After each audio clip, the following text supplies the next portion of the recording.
The lesson she never expected. Mrs. Catherine Dawson had been teaching at Greenwood Academy for over 15 years. A middle-aged woman with a sharp tongue and an even sharper prejudice, she held deep-seated beliefs about race that often bled into her classroom. She had always been careful not to be too blatant, hiding her biases behind backhanded compliments and subtle dismissals. Her newest student, Maya Johnson, was a bright, confident black girl with a natural curiosity for learning. She had just transferred into Mrs. Dawson's history class and was excited to make a good impression. But from the moment Maya stepped into the room, Mrs. Dawson had made up her mind about her.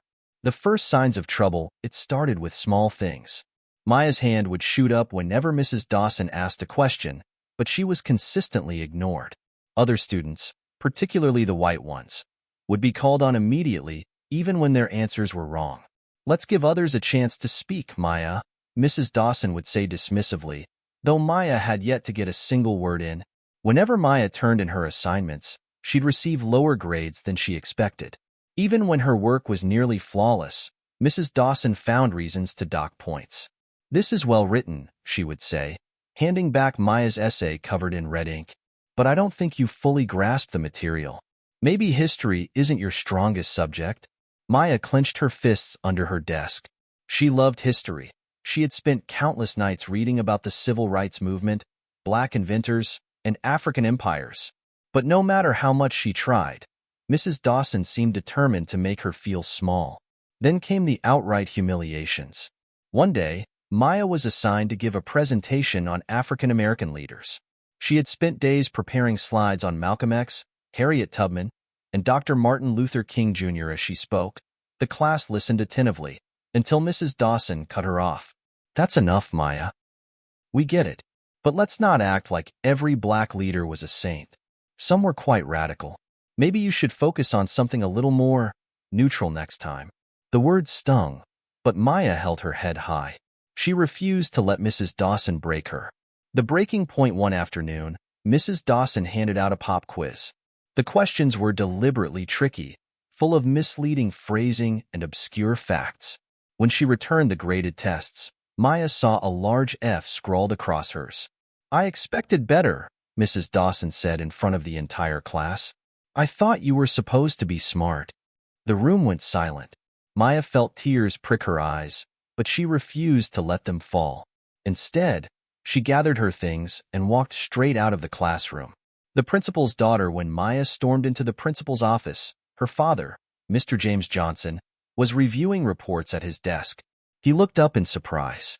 "Maya, what's wrong?" The tears finally spilled over. "It's Mrs. Dawson. She's been treating me horribly since day one." Her father frowned. "What do you mean?" Maya poured everything out.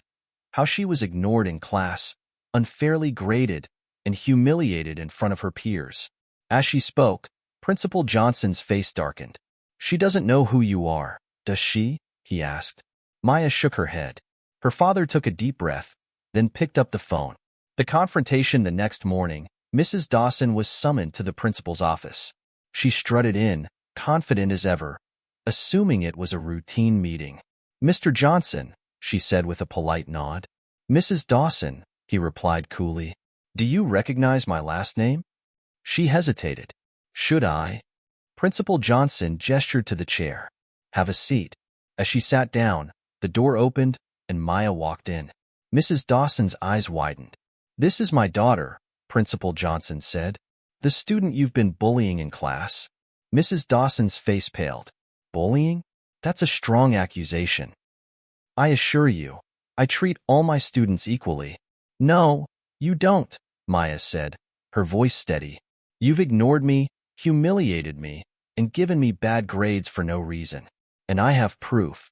Maya pulled out a folder containing her graded assignments and the notes she had taken about every unfair moment in class.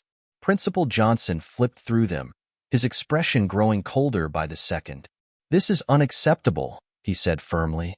"And now, Mrs. Dawson, you have two choices. Either resign immediately, or I launch a full investigation into your teaching practices."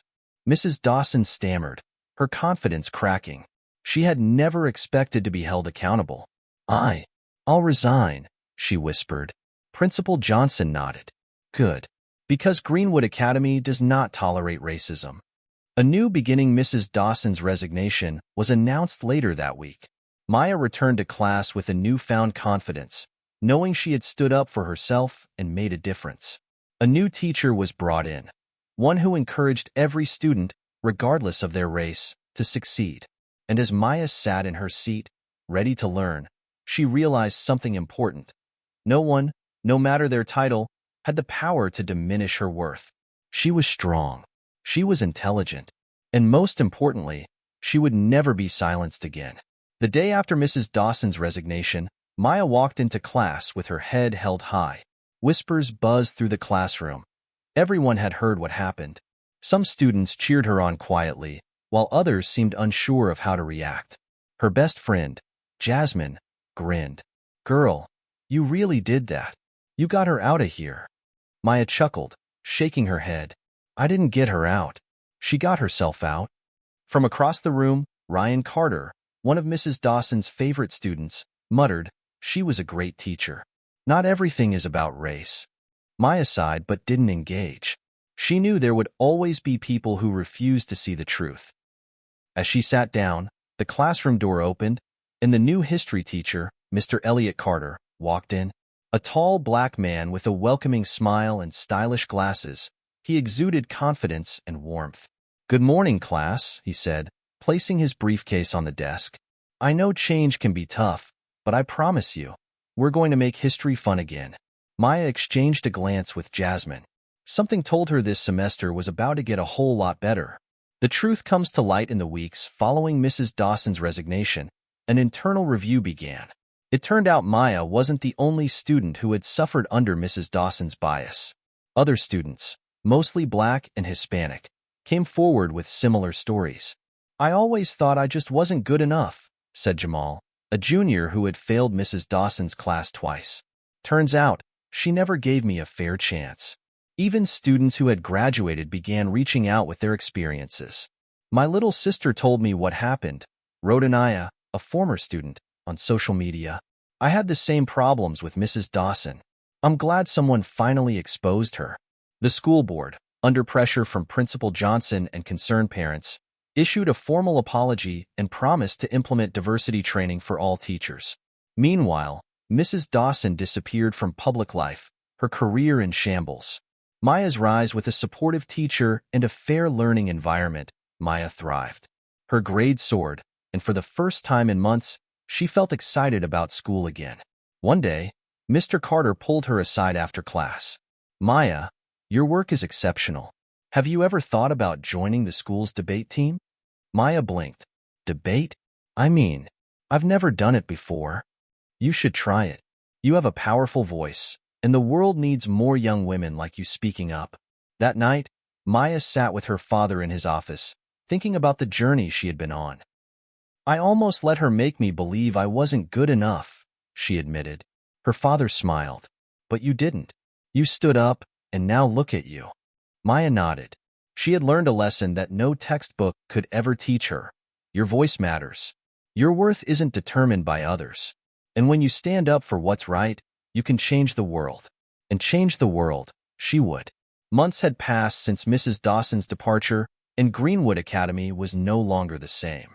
The school had begun implementing new policies, including mandatory diversity training for teachers and a student-led council to report discrimination.